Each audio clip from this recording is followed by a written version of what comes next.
or you can sign on the sheet.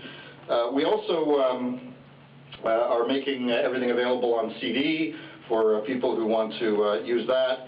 And through a partnership with spacing.ca, we've created a short video which explains about the blueprint, and that's already out in the electronic universe, making its ways around, and it's already been posted on YouTube.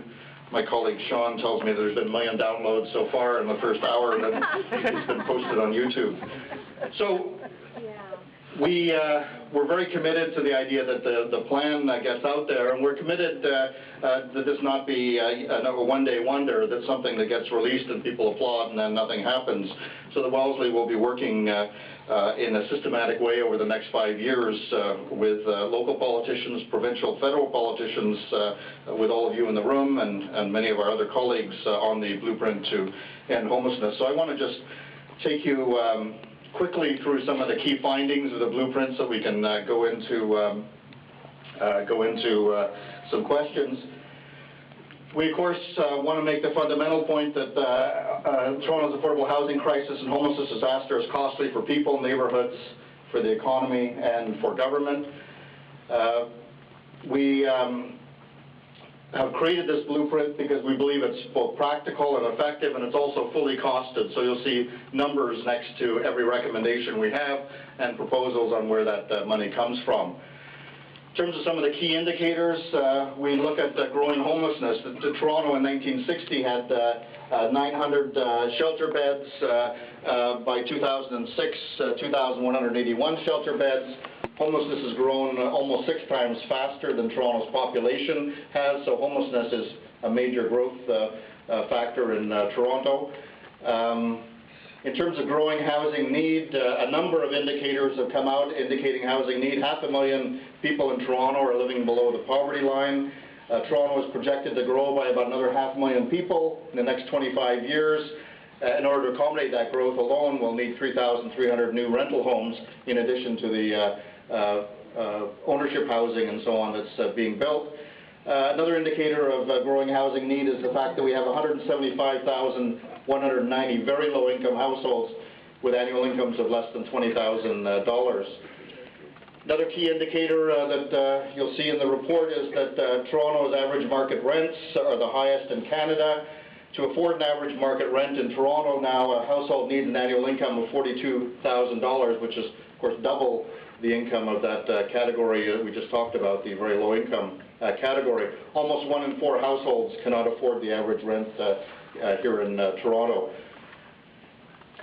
We have discovered that Toronto's rental housing supply is in fact shrinking.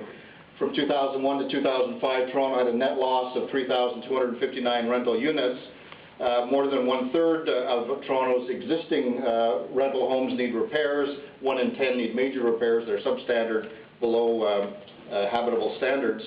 The number of rented condo units, people say, you know, that even if the private market is shrinking, that's okay because there's lots of condos and they're being rented out. In fact, the number of rented condo units has dropped from 35,491 to 27,000 in 2005. One of the important things that we wanted to stress in our report is that Toronto has a series of housing successes. And one of the earliest housing success stories, and you'll see it profiled on the inside back page of the blueprint document, a picture of Spruce Court Housing Cooperative, which was actually Toronto's first publicly funded affordable housing project, built in 1913, and then very soon afterwards the Bain Apartments out in Riverdale were built as well. They were the first of many housing successes for Toronto, and even today, 100 years later, they continue to provide good quality affordable housing. In the course of our work, and in particular I mentioned the hard work of Renee, we discovered a number of important studies that offer good suggestions and are very successful solutions. I have, for instance, the first major housing study done in the City of Toronto in 1918 by the Bureau of Municipal Research on housing issues in Toronto. Of course, more recently, Dr. Golden did the Homelessness Action Task Force of 1999, and then even more recently, the Toronto City Summit Alliance, April 2003. And our recommendations are very much in line with the recommendations of earlier groups. Toronto's recent housing record has not been good. The federal government cancelled new housing funding in '93 and downloaded most housing programs in '96. Province followed suit in '95, downloading housing programs in '98. As of 2006, if you add up all the units we might have gotten if they just hadn't cancelled their programs, we would have had almost 28,000 new homes if the federal and provincial government just maintained the programs of the early '90s.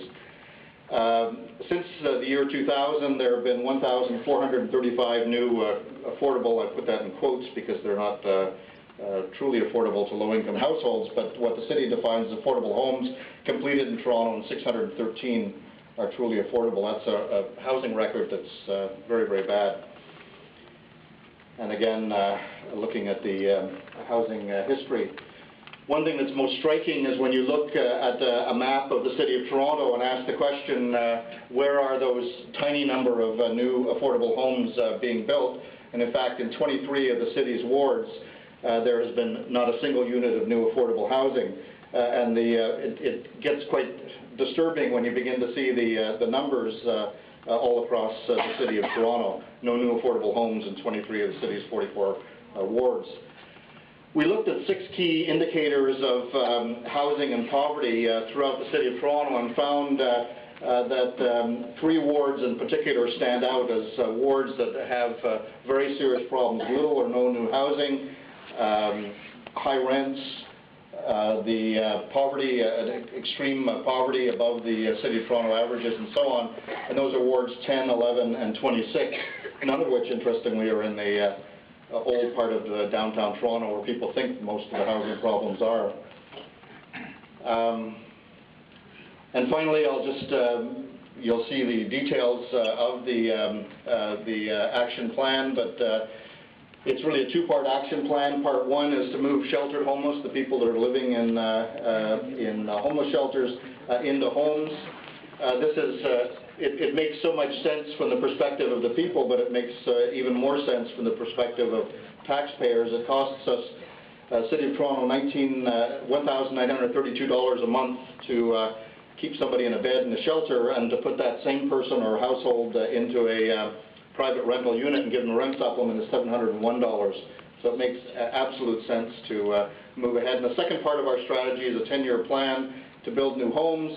Our plan calls for annual construction of 7,800 new homes, 2,000 supportive homes, 8,600 renovations to deal with the issue I mentioned earlier, rent supplements for households that can't afford their rent, emergency relief for people who are still on the streets, eviction prevention, mainly dealing with rent and the high cost of energy, and an inclusive planning policy to make sure that both major new developments like the Central Waterfront and other developments include housing for all, and of course a 25% set aside for Aboriginal housing.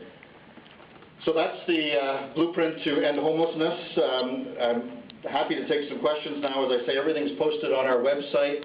You'll also find it on spacing.ca's website and a number of other Toronto blogs. We've created a network. Sean has created a network of urban blogs who are all helping us to roll out the blueprint to end homelessness.